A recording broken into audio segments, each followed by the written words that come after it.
Olá, satisfação em ter você aqui assistindo mais um vídeo da Semana do Meio Ambiente 2021 do Instituto Federal de São Paulo, Campus Matão. E nesse vídeo eu vou estar tratando aí sobre a questão de um histórico aí da evolução ambiental. E para começar nesse tema, né, a gente vai estar visualizando esses mapas, uma sequência de mapas. Eu me chamo Kleberson, sou professor de Geografia, e daqui a pouco você terá minha imagem aí compartilhada na tela. Bem, vamos lá. Este mapa de 1950, aí mostrando o cenário 1950, ele é um mapa ordenado, e aí a sequência das cores, né? Ela mostra o verde mais escuro, onde o fenômeno que ele trata tem mais, e a cor, quando vai para o verde mais claro, tem menos, e chegando aí na transição para o vermelho, né, acaba tendo ali uma falta deste recurso que ele está mostrando o mapa, né, em 1950. Então, este cenário. E aí este mapa ordenado, então, ele mostra que neste caso, cenário 1950, o Brasil, a América do Sul, né, e a América Latina em si, e também se você pegar, né, o Canadá, no caso, então, todo o continente americano, exceto os Estados Unidos, tinha esse fenômeno aí, né, estava aí com bastante quantidade aí desse fenômeno. Austrália também, Nova Zelândia, Papua Nova Guiné, parte ali, né, da África, mas uma parte bem na faixa equatorial. E aí você vê também lá na Ásia o caso da Rússia, né, destacando, e os países, né, no caso do norte da Europa, ali na Península da Escandinávia. Já em 1995, né, há uma mudança aí, então alguns daqueles que estavam com área verde escura diminuíram, e aumentou a área vermelha clara e apareceu um vermelho escuro. Então, se antes era somente o norte da África que estava com aquele vermelho claro, agora ele já passa por uma situação aí de vermelho escuro. Em compensação, né, outras regiões, por exemplo, mesmo da África, surge com a cor vermelho clara, então está grave esse fenômeno, né? E no caso do Oriente Médio e da Ásia Central também, né, países da Ásia Central. Já olhando o cenário de uma projeção para 2025, né, esse fenômeno aí fica pior, né, no caso aí as áreas vermelhas, né, então mais grave, pegando aquela região do norte da África, o Oriente Médio, que estava com vermelho claro, ficou ali com vermelho escuro. O país da Ásia Central também. A Índia também entrou nesse cenário. E agora, né, também com o vermelho claro, você percebe, né, parte da Europa Ocidental, né? O país da Europa Ocidental.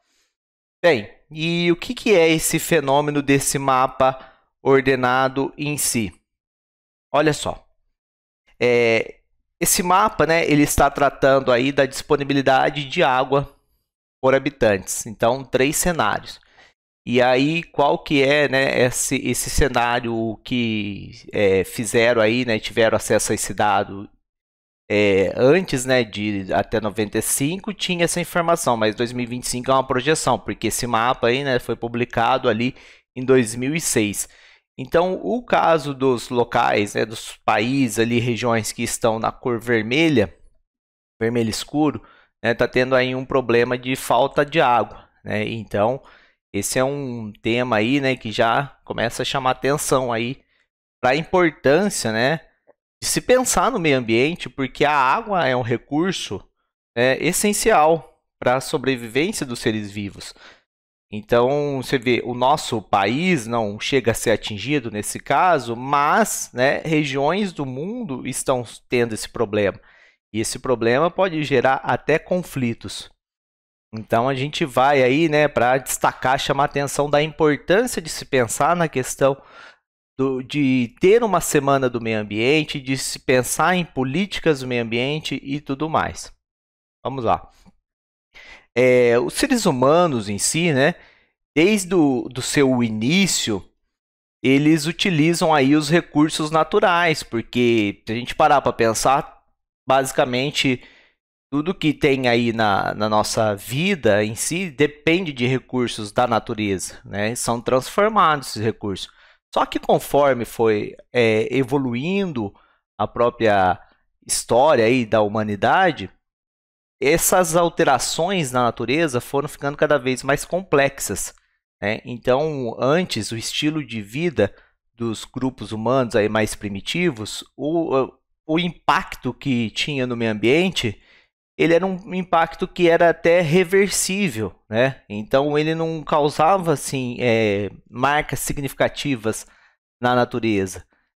Só que aí vai evoluindo isso, então o homem, por exemplo, a questão da descoberta do fogo, mas depois o avanço aí, né, da domesticação de animais, agricultura e assim por diante, né? Vem civilizações aí que vão construindo as primeiras cidades, né? Mas essas alterações ainda assim são alterações de fato não tão marcantes.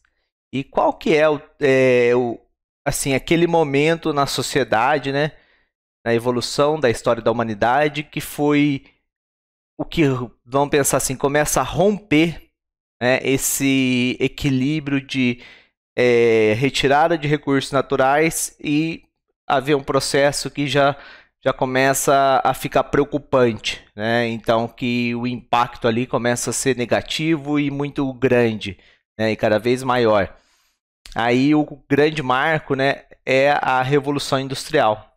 Então a gente pensar nisso, né? Revolução Industrial, 1750, mais ou menos, né, no primeiro momento aí na Inglaterra. Depois, né, ela vai aí avançando para países da Europa Ocidental e também para outros como Estados Unidos, Japão e depois para o restante do mundo aí, né, se pensar depois da década aí de 1950 para várias partes do mundo. Então, a Revolução Industrial vai ser um marco aí na destruição aí do meio ambiente em si, porque a Revolução Industrial, o consumo energético começa a ser mais diversificado, maior, né?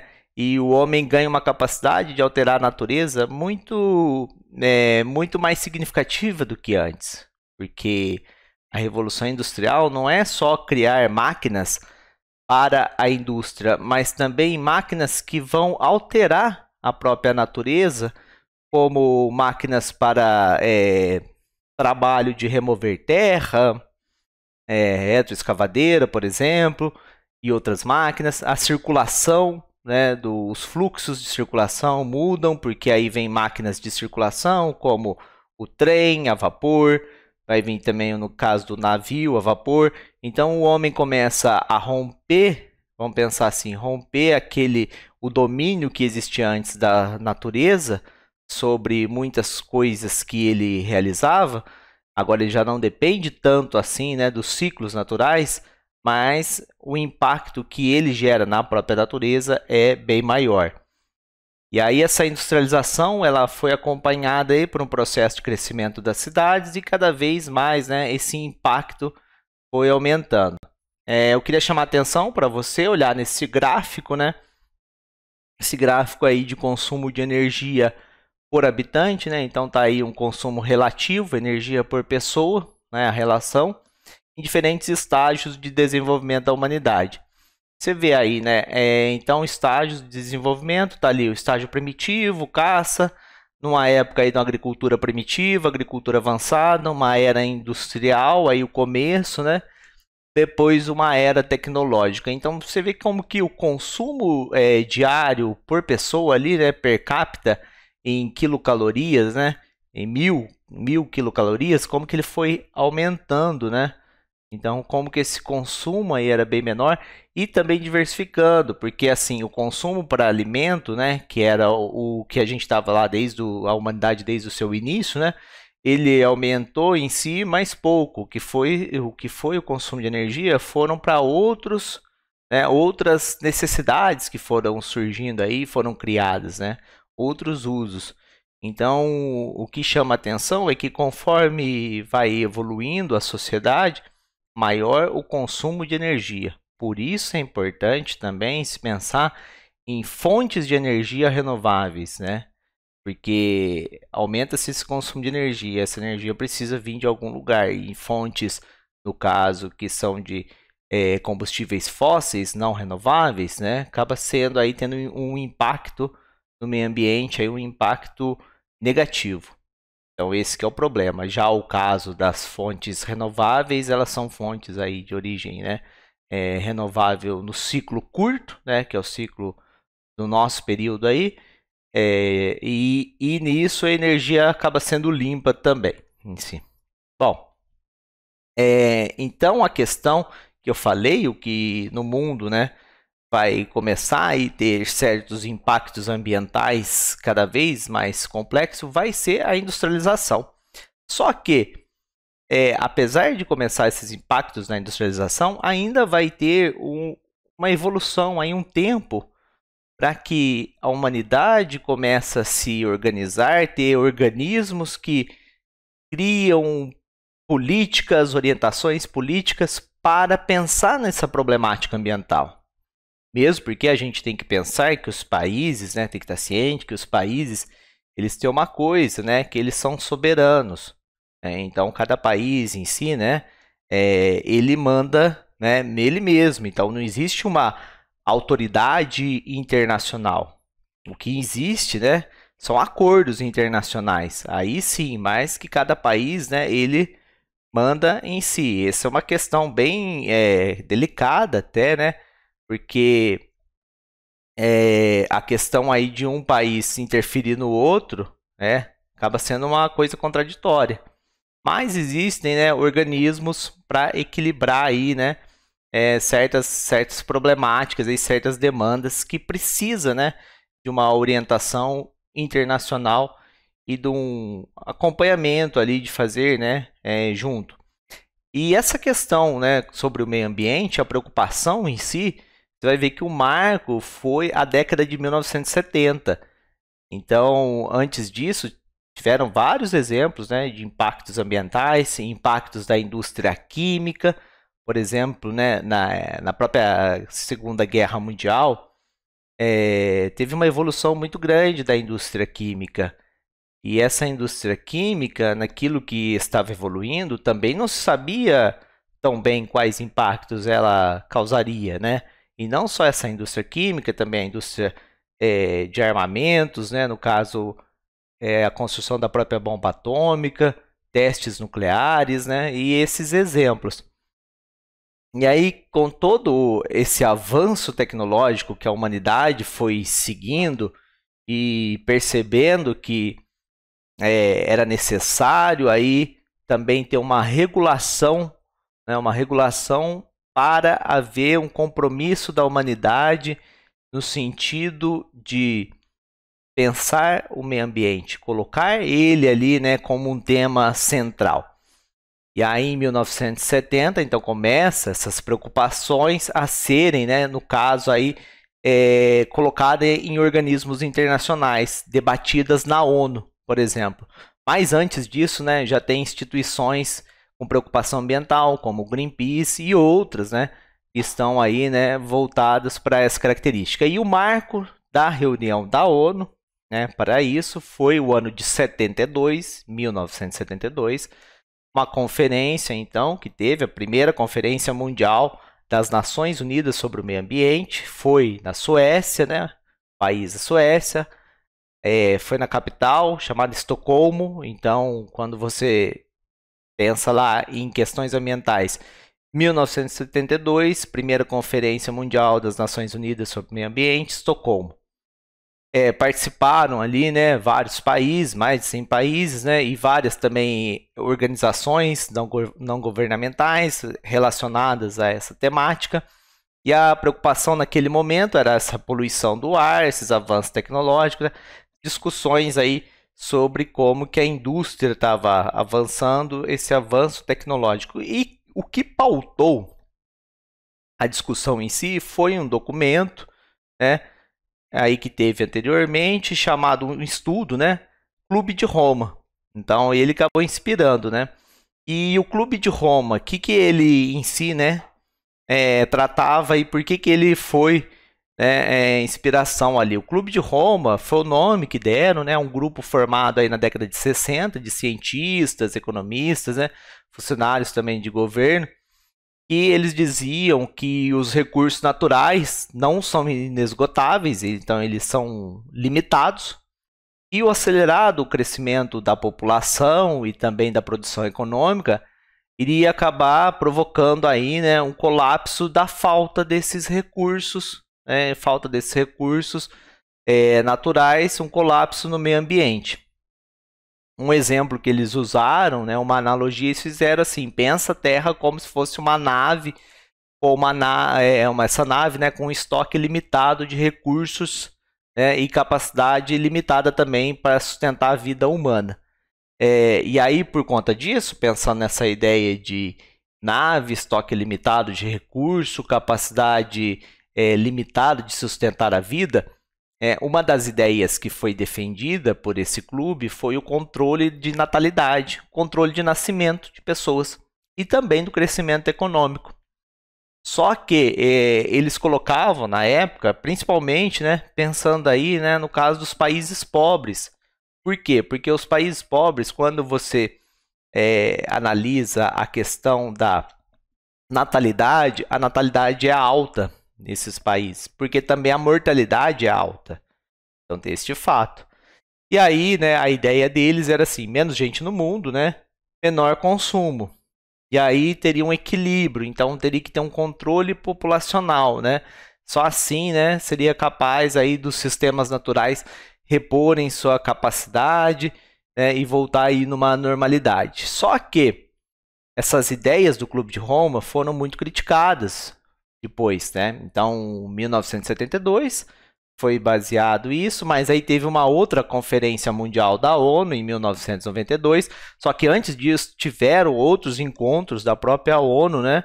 Tiveram outros encontros que trataram de temas relacionados ao meio ambiente, mas a conferência mundial foi em 92. Então, 72, 20 anos depois, Eco 92, realizada no Brasil, no Rio de Janeiro. E aí criticaram. Falando o que, principalmente? Que não são os países mais pobres que são os maiores responsáveis pela devastação dos recursos naturais, né? E sim, quais? Os países mais ricos. E por que os países mais ricos? Porque o consumo de materiais, de recursos, né? Recursos naturais nos países mais ricos é muito maior, né? Então, eles acabam gerando mais poluição. Então, começou aí uma crítica a essa ideia de não é a quantidade de pessoa, mas o padrão de vida que as pessoas estavam vivendo. E de onde veio essa crítica em si? Veio de uma reunião da ONU antes, né? Que já teve, e teve um relatório que foi publicado, chamado Relatório Nosso Futuro Comum, relatório Brundtland, do ano de 1987. E o que chama atenção, marque aí o ano de 1987, depois eu vou falar da Constituição Federal do Brasil, que é de 1988, e você vai ver que como que o que já sai ali naquele relatório inspirou, né, um artigo da Constituição Federal no Brasil. Bom, então, o relatório Nosso Futuro Comum, de 1987, ele, né, foi utilizado aí na Eco 92, que foi realizado no Rio de Janeiro, a segunda reunião, né, a segunda aí, reunião, Conferência Mundial sobre Meio Ambiente da ONU. Bem, e aí o que fala então esse relatório Nosso Futuro Comum, né? A crise ambiental, ela é resultante então do modelo de produção e consumo dos países mais desenvolvidos, né? Então, esse que é o problema. Eles têm um consumo muito alto, e aí esse modelo de consumir demais, de ter um padrão de vida que consome muita energia, ele leva à exaustão dos recursos. Então, é esse caso, né, desse modelo de produção e consumo dos países mais ricos, né, que é insustentável. Por isso, né, então, os países mais desenvolvidos seriam os maiores aí responsáveis pelos problemas que afetam o nosso planeta. E de fato, se pensar no consumo, né, quando a gente pega o consumo de energia de um cidadão aí, né, estadunidense, né, comparado com algum país, né, que seja aqui mesmo da América do Sul com IDH bem baixo, ou mesmo da África, né, com IDH baixo, você vai ver que o consumo da pessoa ali, né, o consumo médio daquele cidadão do país é muito maior de energia daquele outro país com IDH mais baixo. Então aí na Eco 92, né, utilizaram um conceito que foi muito falado, então, né, que foi pensado lá no relatório Nosso Futuro Comum, de 87, o conceito desenvolvimento sustentável. Então, esse é o conceito aí, né, que eu quero chamar a atenção de você, para você entender de fato o que é essa ideia de desenvolvimento sustentável. Já começa uma diferença entre desenvolvimento e crescimento, né? Uma diferença aí que o crescimento em si, né, não estava em si preocupado com as questões aí ambientais. Então havia a ideia aí de crescimento econômico anteriormente, né? O país precisava crescer economicamente. Agora não, essa ideia de desenvolvimento é o seguinte, tem uma responsabilidade, não é só crescer, né? Tem que ser um desenvolver aí, levando, né, uma implicação aí de várias coisas, né? Não é a qualquer modo, a qualquer custo. E aí essa ideia de desenvolvimento sustentável, ela tem uma coisa principal ali, é pensar nos que vêm para frente, nas futuras gerações, né? Então implica em ter uma satisfação, né, das necessidades essenciais dos seres humanos que vivem nesse tempo, né? Só que de forma a não comprometer as gerações futuras. Então atende às suas necessidades, gere o menor impacto possível, né? E não comprometa as gerações futuras. E aí, como que isso se conquista, né? É claro que essa é uma ideia conceitual, mas esse conceito precisa ser aplicado na prática. E isso a humanidade vem desenvolvendo, né? Não é uma coisa que basta inventar a palavra e de mágica as coisas acontecem. Não. Aí vem toda uma política orientando para isso, ações no mundo orientando para isso. Então você vê que caso, por exemplo, de empresas quando vão fazer instalar em algum local, dependendo do porte da empresa, tem que fazer um estudo do impacto ambiental, né, o licenciamento ambiental e tudo mais. É um caso de uma instalação de uma usina hidrelétrica e vários exemplos, né? Então é nesse sentido, uma preocupação aí, né? Então esse desenvolvimento sustentável não se conquista só limitando, né, o crescimento da população. Não basta isso, né, e limitar o crescimento da economia dos países mais pobres, mas tem que promover um futuro aí socialmente mais justo e ambientalmente saudável, pensando em todos, né? Então ele só pode ser alcançado, a gente pensar aí o desenvolvimento sustentável, se ele estiver na base aí de programas de ações em diversas escalas. Então, desde que a ONU ela fez essas reuniões, né? Essas reuniões e vem fazendo essas conferências mundiais sobre o meio ambiente, fazem lá os acordos, né? Os países lá, os governantes vão lá e assinam aqueles protocolos, tudo, aqueles acordos, e aí começa-se a implementar. Então, começa a discussão ali no nível global, na escala global. A população também tem uma movimentação a nível global também, ainda mais com redes sociais hoje em dia, né? Então você tem caso de movimentos sociais protestando por certas ações que acontecem aqui no Brasil, né? Esses tempos atrás, até questão de queimadas aí, teve aí manifestações em várias partes do mundo. Então começa essa articulação. Então a nível global. Aí, depois do nível global, tem que se trazer, né, para ser efetivo na escala nacional, através de políticas, né? Então, o caso do Brasil, por exemplo, que eu falei que tem na Constituição Federal, vai ter aí a ideia do desenvolvimento sustentável, você vai ter. Tem a Política Nacional de Resíduos Sólidos e várias outras políticas aí, né, que são exemplos aí da preocupação ambiental. E depois do nível nacional, vindo aí para o nível estadual e nível local. Porque, de fato, a mudança em si, ela ocorre, né? O global, ele se materializa no local, tá? O local também interfere no global? Sim, ele também interfere, mas a política global ali não adianta, né, fazer todo uma formalidade, toda uma discussão, o líder político falar, né, fazer promessas vazias, se não se concretizar em políticas que se apliquem no local e que tenha resultados, né? Pode falar à vontade, mas se não tiver trabalho, não se aplicar no local, não obtém resultados. Então não tem mudança. Então precisa dessa questão aí, né, de escalas, passando por escalas. E aí, né, esses programas então da escala global dependem de ações então nacionais e da escala nacional de outros governos, de outros entes aí do poder da administração pública.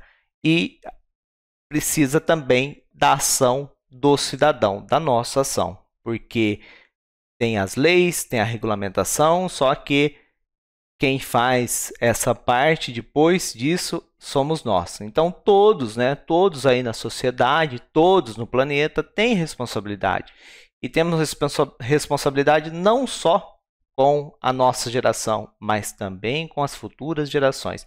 Essa é a ideia do desenvolvimento sustentável, né? Então, como eu falei, as práticas, as ideias discutidas a nível global têm que ser aplicadas a nível local. Aí eu gostaria de mostrar aí para você agora, né? Então, sobre o artigo 225 da Constituição Federal de 88, a Constituição Federal do Brasil.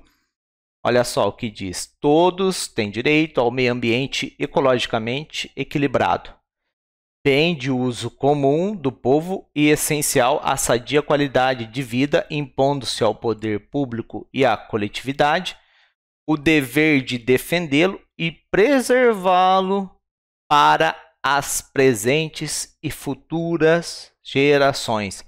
Então tá aí a ideia de desenvolvimento sustentável que foi, né, divulgada ali amplamente na Eco 92 pela ONU. Então agora espero que com este vídeo você tenha aprendido aí, né, o que é desenvolvimento sustentável, tá? E tenha a ideia sobre como é importante que as políticas, que os acordos internacionais se materializem, né, em práticas locais.